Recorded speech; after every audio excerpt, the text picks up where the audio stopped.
The Max Char problem is as follows. Given a string, return the character that occurs the most frequently. For example, hello, HELLO should return L as L occurs twice, which is the most frequent. For an empty string, just return an empty string. And for cases where there is more than one character which occurs the most frequently, return the one that occurred the first. For example, AA, BB, CC, where A, B, and C all occur twice, return A as it occurred first. Let's start by writing a skeleton method called Max Char, and we'll return an empty string.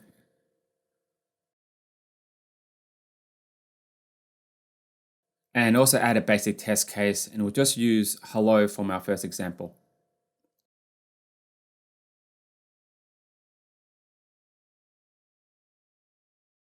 And if we run this, we get an empty string as expected.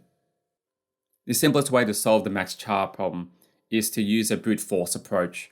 So in this method, iterate through each character in the string and then maintain the count of each character in some sort of data structure, and then use that data structure to find the character with the highest count. We can use an object as a data structure and we'll call it char count.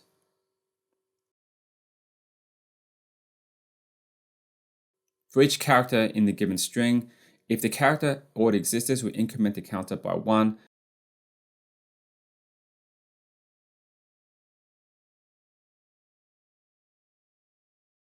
And if it doesn't, then set the counter to 1.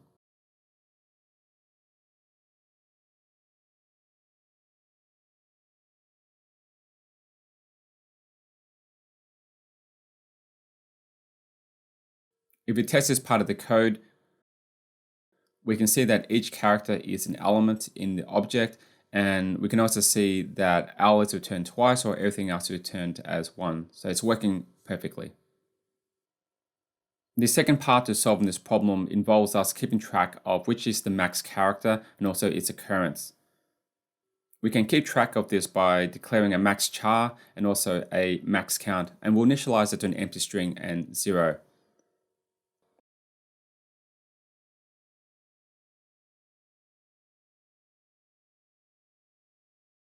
For each character in char count, if its occurrence is greater than our current maximum, which is 0, then set the max char to be that char, and also keep track of its count.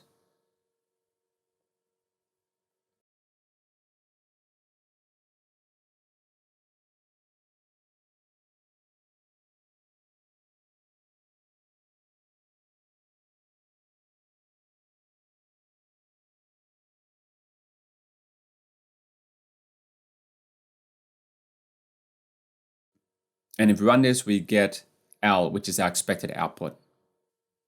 We should also test this for different scenarios. Now I've got a handful of test cases already prepared, so I'll just paste it here. The first test case is as before, hello should return L. I've added programming guy, and we've got G that occurs 3 times, so we should return that one. AA, BB, CC, and an empty string are from before. The next string is all A's, so we should return A. The string of 1, 2, 3, 4, 5 should return 1, as each character occurred just once and 1 occurred first. The next string has 7 spaces, and since space is a character, we should return that as that occurred the most. And our last test case contains a whole bunch of characters, and the expected output is the exclamation mark. Let's give this a test. The results look spot on. We've got L, G, A, an empty string, then A, 1, and empty string or a space, and then an exclamation mark.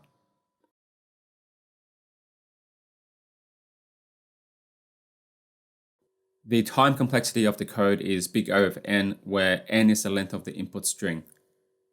The first loop iterates through the characters of the input string. This loop runs in big O of n time because it goes through each character once, and the operation inside the loop, which is a dictionary update, are constant time. The second loop iterates through the keys or characters in the char count object, and it's also big O of n. Each lookup operation for char count is constant time as well.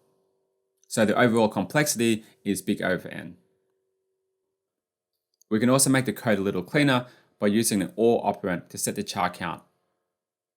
If the char count already exists, then it will increment it by 1, and if this part fails, then it will set it to 1.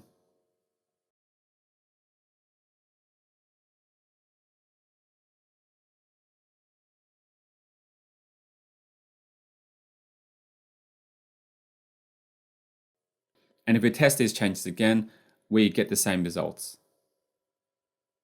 A more modern and efficient way to store the character frequencies is to use a map data structure. We can use a set to set the character and its frequency, and use the get to get the character's frequency. There's also a for each method we can use to iterate through all the pairs in the map. Let's go through and make the changes.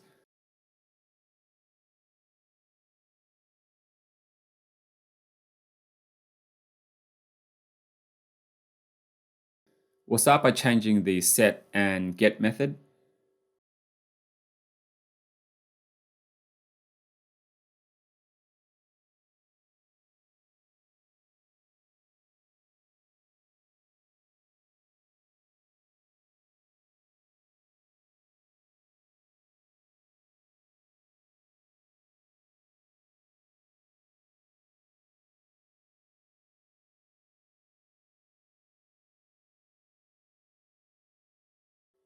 And we'll use the for each method to go through each of the char and count pair in the map.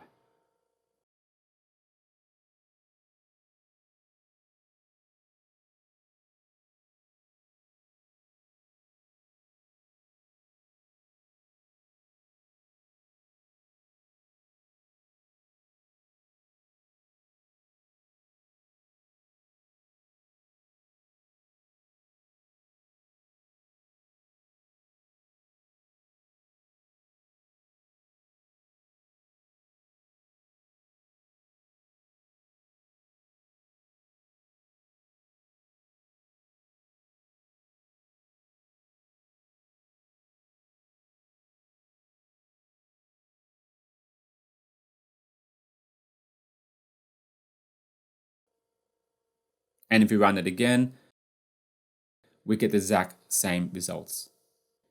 This approach also has a time complexity of big O of n, where n is the length of the input string. Thank you again for watching this video, and as always, if you have any comments or feedback, please don't forget to leave them in the comments section below, and I'll see everyone later.